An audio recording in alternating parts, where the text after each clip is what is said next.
Hi and welcome. This is a very quick video on a small modification I did to my Seiko SNZG13 J1. I'll put a picture up of what the watch looked like when I first bought it a year ago, and I'll put some specifications up.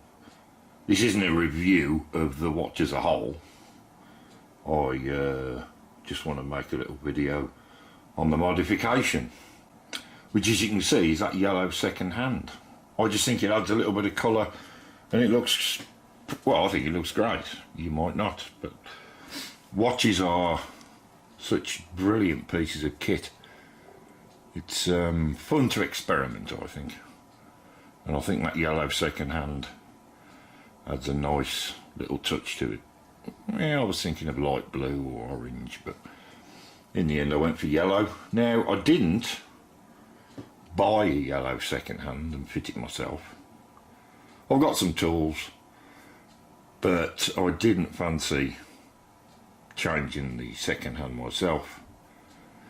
Then I got chatting with my local friendly jeweller, and he said, "I'll do it for you, John, no problem." And he did it in a day. I dropped it off one day, picked it up the next day, and he charged me less than £10 and he didn't change the second hand, he actually painted it. He did a fantastic job, and what I'm going to get done next, hopefully, we're all in lockdown at the moment, and I think he's had to close again because he's in tier 3. It's all a bit complicated because I live in a slightly different council area. So I don't know when I'll get that done. Maybe after Christmas, I suppose.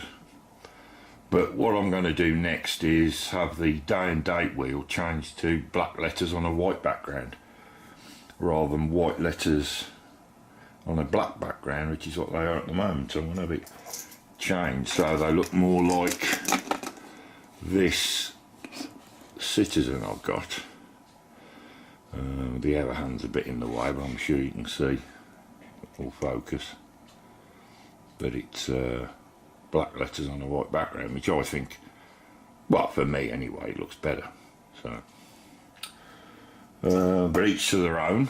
I mean, some people don't even like this style of watch. This is a field watch, I think. I don't really understand some of these terms, which is the other thing I wanted to cover in this little video. This is a field watch, which means, I think, that it's easily visible in a military setting. You can see the hands and the numbers easily, which is true. But I don't understand why it's got sports written on it. If you look, again, the minute hand's in the way. I should have recorded this video at a different time. Maybe I should just move the hand out of the way.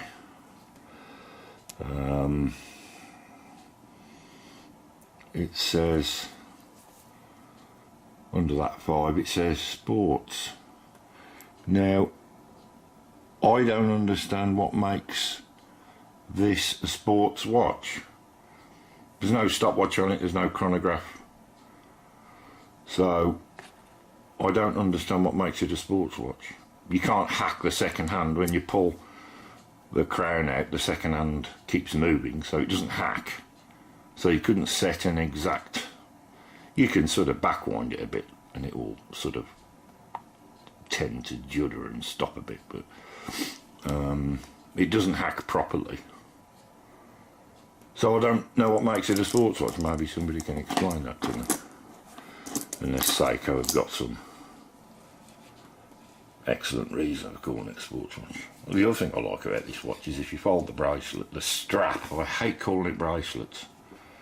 I must get out of that habit, because to me that's not a bracelet, that's a strap. I know that it's a bracelet technically if it's made of metal, but to me this is a bracelet That there's a bracelet to me. An ornamental thing for the wrist. And while watches are nice to look at and a bit ornamental, I suppose, their primary function is to tell the time accurately and reliably. So I think it's a strap. It's just a stainless steel strap instead of leather or rubber or fabric of some kind. Anyway, hope you enjoyed that little video, and maybe there'll be a part 2 about the day and date dial. We'll see. Take care, bye.